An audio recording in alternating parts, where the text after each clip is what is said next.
Hi everyone, इस video में हम लोग पढ़ने वाले हैं अमीबिक डिसेंट्री।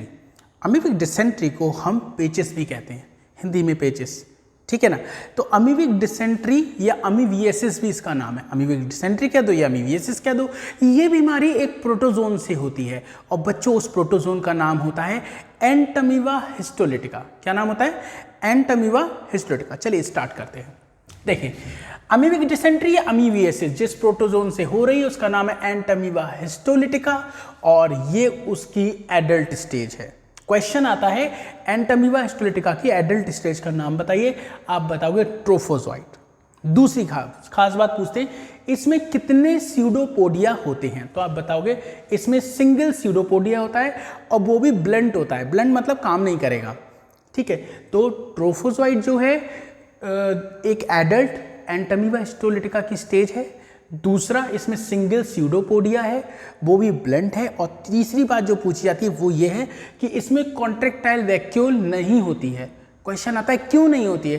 तो आप बताओगे कॉन्ट्रैक्टाइल वैक्यूल का काम होता है एटमॉस्फेयर से जितना एक्स्ट्रा वाटर बॉडी के अंदर आएगा उसको बॉडी से बाहर रिलीज कर देना, ठीक है। जैसे सपोज करो एक अमीबा है, पानी में रहता है, ठीक है। उसकी बॉडी में वाटर कम, बाहर वाटर ज़्यादा, तो डिफ्यूज़न मेथड की वजह से वाटर लगातार बॉडी के अंदर आता रहेगा। तो एक समय बाद अमीबा फूलता जाएगा और फट जाएगा। ऐसा ना हो इसलिए अमीबा के पास कॉन्ट्रैक्टाइल वैक्यूल होती है और वो ऑस्मो रेगुलेशन कराती है, मतलब वाटर के लेवल को मेंटेन कराती है। अब ये तो पानी में रहता ही नहीं है, ये तो हमारी इंटेस्टाइन में रहता है, तो इसको ऑस्मो रेगुलेशन के लिए कॉन्ट्रैक्टाइल वैक्यूल की ज़रूरत नहीं है। तो यहाँ पे आपने कितने क्वेश्चन देखे। ये क्या है? एंटमीबा हिस्टोलिटिका की एडल्ट स्टेज, नाम है ट्रोफोसाइट। सिंगल स्यूडोपोडिया, कैसा है? ब्लंट, मतलब नॉन फंक्शनल। अगली बात, इसमें कॉन्ट्रैक्टाइल वैक्यूल नहीं होती। क्यों नहीं होती? क्योंकि पानी में नहीं रहता। कहाँ रहता है? इंटेस्टाइन में। ये बात समझ आ रही? यही है जो आपको डिसेंट्री कॉज करके देगा। देखिए क्या होगा। फिर एंटमीबा हिस्टोलिटिका कैसा होता है? यह है मोनोजेनेटिक एंडोपैरासाइट। ऐसा पैरासाइट जो हमारी बॉडी में रहे, ठीक है, और अपनी लाइफ साइकिल कंप्लीट करे, और हम इसके लिए हो जाएंगे होस्ट। अगर सिंगल होस्ट के अंदर लाइफ साइकिल कंप्लीट हो जाती है तो इसे मोनोजेनेटिक एंडोपैरासाइट कहते हैं। और जो प्लाज्मोडियम मलेरिया में पढ़ा था आपने, वो क्या है? Digenetic endoparasite. उसके दो होस्ट हैं, ह्यूमन और मॉस्किटो। तो मोनोजेनेटिक एंडोपैरासाइट कौन है? एंटमीबा हिस्टोलिटिका, क्योंकि सिंगल होस्ट में लाइफ साइकिल कंप्लीट कर लेता है। इसके बाद अगला है इन्फेक्टिव। वो इन्फेक्शन हो कैसे जाता है? इन्फेक्शन हो जाता है कंटामिनेटेड फूड और वाटर से। कंटामिनेटेड फूड और वाटर से इन्फेक्शन कॉज हो जाता है, ठीक है ना। ये बात समझ में आती है। उसके बाद देखिए, इन्फेक्टिव स्टेज का नाम पूछेंगे, आप बताओगे क्वाड्री न्यूक्लिएटेड स्टेज।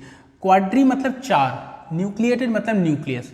आप क्वाड्री न्यूक्लिएटेड को टेट्रा न्यूक्लिएटेड स्टेज भी कह सकते हैं, मतलब चार न्यूक्लियस वाली स्टेज जो होती है वो ये है। देखिए, टेट्रा न्यूक्लिएटेड कह दो या क्वाड्री न्यूक्लिएटेड कह दो, बात एक ही है। ये क्या है? इसकी इन्फेक्टिव स्टेज है। ये क्वेश्चन आता है। फिर आता है इसकी एडल्ट स्टेज, वही ट्रोफोसाइट जो मैंने लिखा है। अब मैं आपको पूरा साइकिल की तरह से बताऊंगा होता क्या है। जैसे मान लो मैं हूँ, मुझे डिसेंट्री हो गई है, मतलब पेचिस। डिसेंट्री में क्या होता है? आपके पेट में मरोड़ होती है, ठीक है ना। आपके पेट में क्या होती है? मरोड़। आपको लगता है पॉटी आ रही है, लेकिन आप जब जाते हो करने तो आपको आती नहीं है, थोड़ी सी आती है। तो उस समस्या को हम क्या बोलते हैं? पेचिस, यानी कि डिसेंट्री, अमीबियासिस, ठीक है। तो अब मान लो मुझे पेचिस है, ठीक है। अब मैंने क्या करा, जैसे अब गवर्नमेंट एक ने अभियान चलाया, स्वच्छ भारत अभियान, ठीक है, और सबके घर में अपने अपने शौचालय हों, मतलब टॉयलेट अपने अपने घर में हों। लेकिन पहले क्या होता था कि टॉयलेट घर में नहीं होती थी। अब बड़ा ध्यान से समझते हो करेंगे। मान लो मैं हूँ और मैं खेत में गया और मैं अपनी पॉटी करके चला आया। अब मुझे क्या था? पेचिस थी। तो उस पेचिस जब मुझे पॉटी आई, तो जब मैंने खुले में उसको करा, ठीक है ना, फीसेस अपने खुले में जब रिमूव करे, तो उससे क्या हुआ कि जो इसकी इन्फेक्टिव स्टेज है ट्रोफोजोइट, ये मेरे फीसेस के साथ बाहर आ गई और खेत में पड़ी थी, ठीक है। वहाँ से एक मक्खी गुजरी, मक्खी को देखा, अरे वाह, उसका नाश्ता पड़ा है। मक्खी आके उस पर बैठ गई, तो उसके पैरों में ये स्टेज चिपक जाएगी। फिर ये क्या हुई? ये जाके आपके पानी पर बैठ गई, जहाँ खुला पानी रखा था जो आप पीते हो उस पर बैठ गई, तो उसके पैरों से ये पहुँच गई पानी में। या वो रामलाल हलवाई के यहाँ जो जलेबी बेच रहा था, उसकी जलेबी भी बैठ गई।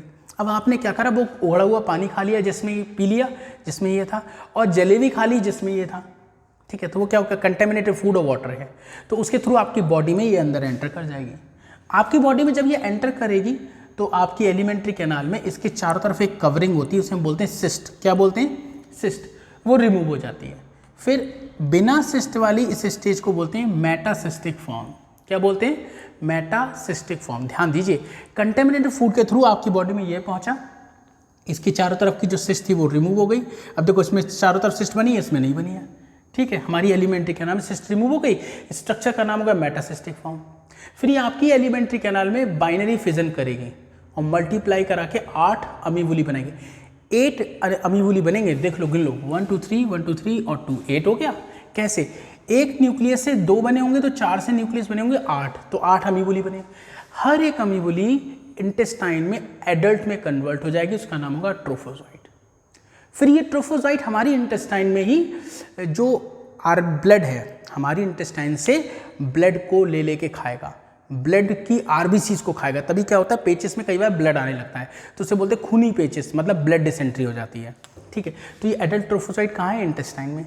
ये इंटेस्टाइन में आरबीसीज को खाएगा वहाँ से।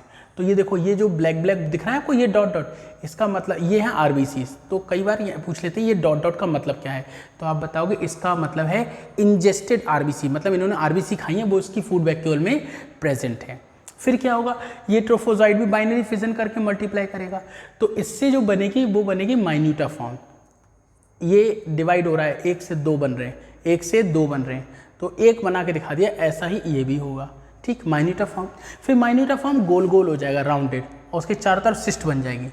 ये प्रीसिस्टिक था, ये सिस्टिक फॉर्म है। फिर इसमें 1 से 2 न्यूक्लियस बन जाएंगे, तो इसे बोलेंगे बाइन्यूक्लिएट स्टेज। फिर 2 से 4 बन जाएंगे, क्वाड्रीन्यूक्लिएट या टेट्रान्यूक्लिएट स्टेज। फिर आप फीसेस रिमूव करोगे तो फिर पहुंच जाएगी। तो इसी तरह से ये साइकिल चलती रहती है और इन्फेक्शन स्प्रेड होता रहता है। इसमें एक चीज़ और समझ लीजिए, क्रोमेटॉइड बॉडी, इसका मतलब पूछ लेते हैं, तो आप कहेंगे कि इसका स्टोर फूड होता है। क्या होता है, स्टोर फूड। बच्चों, खुले में अगर आप फीसेस रिमूव करोगे तो ये इन्फेक्टिव हो सकती है कंडीशन, ये इन्फेक्शन फैला सकती है अगर आप इन्फेक्टेड हैं तो। इसीलिए कहा जाता है टॉयलेट का इस्तेमाल करें, ठीक है। टॉयलेट एक प्रेम कथा बनी थी मूवी, इसी वजह से बनाई गई है, ठीक है। तो ये हमने क्या पढ़ा, एंटोमियोस्टोलिटिका की लाइफ साइकिल है, ये कौन सी बीमारी, डिसेंट्री, ठीक है। तो इस वीडियो में बस इतना ही, इसके आगे हम नेक्स्ट वीडियो पढ़ेंगे। थैंक यू बच्चों।